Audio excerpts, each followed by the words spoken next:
So today we're going to talk to you about our service learning project in Fundavida, which is a nonprofit institution that offers English classes as well as other classes in 3 of the most crime-ridden and poverty-stricken communities in the south of San Jose.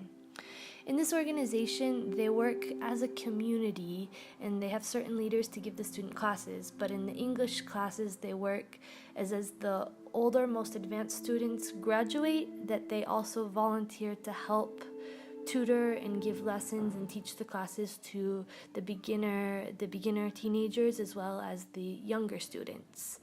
In life, when a young girl learns English and begins to do the impossible in her own mind, and she realizes that there's hope in the future, her world becomes filled with color.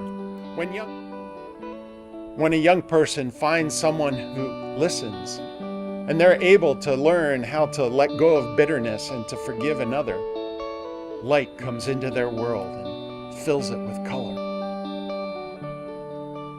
Hope changes everything. So a lot of our kids are like, oh wow, now I can participate in the English fair, and now I can spell. You heard Sylvia, right? Yeah, so most of our kids participate in the English fair thing at school, and they win, and so that motivates. So the program works as community involvement with a very constructivist methodology, in that the students have experiences with the language and receive a lot of individual attention because they do a lot of stations and small group work.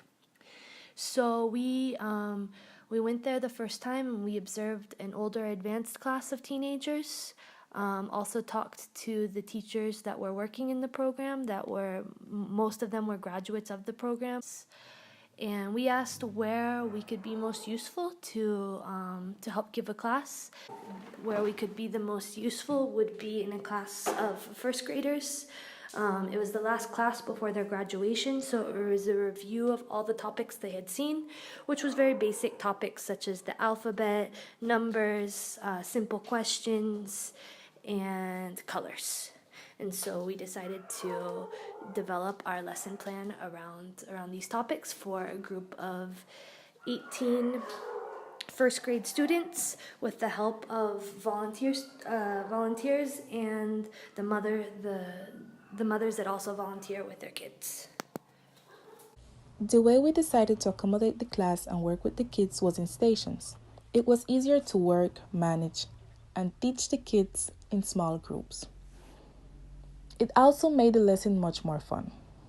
We structured 4 stations: the alphabet station, the number station, the question station, and the color station. The materials were creative and easy to work with. The kids were able to demonstrate their previous knowledge in each one of the stations. In stations like the alphabet, the colors, and the numbers, they were able to develop cognitive skills like thinking, reasoning, and paying attention. Another important skill we observed they were capable of managing was working in group. They supported and helped each other in all of the activities. The students already had some kind of knowledge on the topics. The lesson, it was more to reinforce, refresh previous knowledge, and help them in the parts that were most difficult for them. Overall, this project was a really nice way for us to reinforce with the first graders everything they had learned throughout the course, using a constructivist methodology so that they gained a final experience in the language and were able to reinforce the skills that they gained throughout. It was really nice to be able to work with the moms and the volunteers using small stations. The only thing we noted that we could work on in the future was the transitions between the stations, and perhaps not giving balloons throughout the stations, but having it as a reward at the end.